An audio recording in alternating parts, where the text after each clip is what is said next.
je vous vois déjà venir de loin, non mais une électrique ça ne peut pas être sportif. Eh bien on va dire que je suis plutôt d'accord avec ça en général, puisque les batteries vont forcément emmener du poids, et le poids est l'ennemi juré de la performance. Sauf que sur cette Tesla Roadster, on a un poids qui est seulement de 1 tonne 300. En plus de ça, en équivalent thermique, on a à peu près 292 chevaux, et un châssis qui vient tout droit de la maison Lotus, puisque c'est le même châssis que la Lotus Elise. En plus de ça, on a une carrosserie en fibre de carbone. Alors toutes ces caractéristiques font-elles d'elle une vraie sportive? On va voir ça dans cet essai.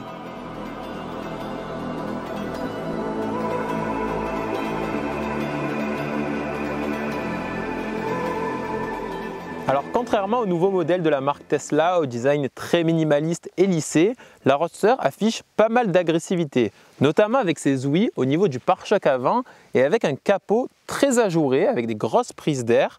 Alors globalement, on retrouve quand même une ressemblance avec la Lotus Elise et on se rend compte que quand même Tesla n'avait pas encore de véritable identité. Waouh! Waouh! L'installation à bord, eh ben, c'est pas facile du tout. Bon, on va dire que l'intérieur il est super minimaliste et franchement, ils n'ont pas fait d'effort. Pour une caisse à 100 000 balles, ça craint, il y a du plastique partout. Et là, c'est des petits boutons de merde pour ouvrir la boîte à gants. Désolé du langage, mais franchement, je m'y fais pas. De toute façon, nous, ce qui nous intéresse, c'est la conduite. Allez, c'est parti.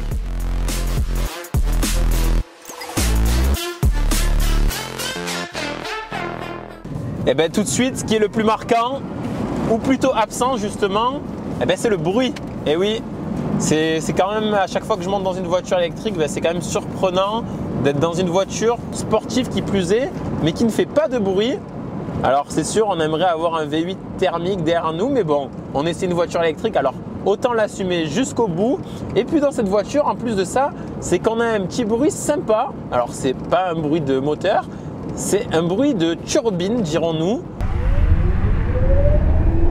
avec un petit sifflement qui est plutôt sympathique. Et ben écoutez, je préfère ça que rien du tout. Donc au lieu d'être complètement silencieux, on a ce petit son de turbine qui est plutôt pas mal. Sinon, au niveau du comportement, ben alors les accélérations déjà, waouh, elles vous collent au siège. 0 à 100 en 3 secondes 7, on a à peu près 300 chevaux pour 1300 kg comme je vous disais. Et ça, ben, ça m'a fait penser à quelque chose, c'est un peu le rapport poids-puissance qu'on a avec une Alpine A110 ou A110S. Alors la A110S, elle fait à peu près 292 chevaux pour seulement 1100 kg certes, donc c'est 200 kg de moins que cette voiture, mais on a quand même du coup un rapport poids-puissance qui est non négligeable.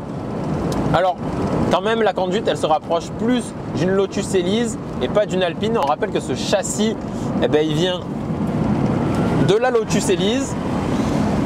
Et ben, je retrouve un peu les mêmes sensations qu'à bord de la voiture de la maison anglaise, c'est-à-dire beaucoup d'agilité.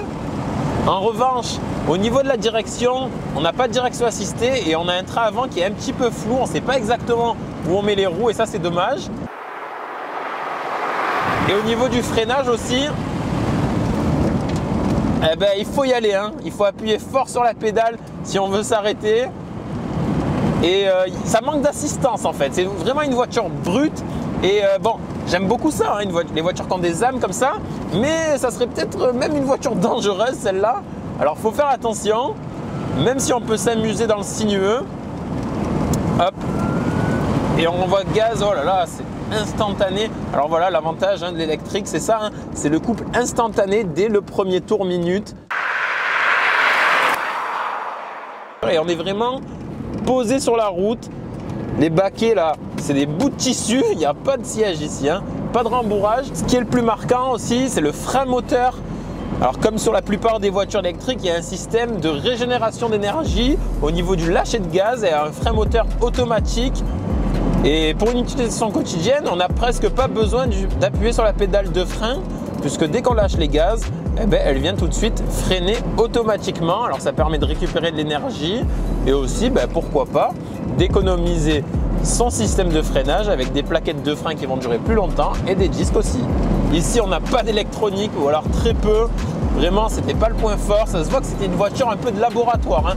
La première voiture, ils ne savaient pas encore qu'est-ce qu'il faisait réellement, mais justement, ça a permis sûrement à la marque de s'entraîner et maintenant de nous proposer des modèles beaucoup plus élaborés.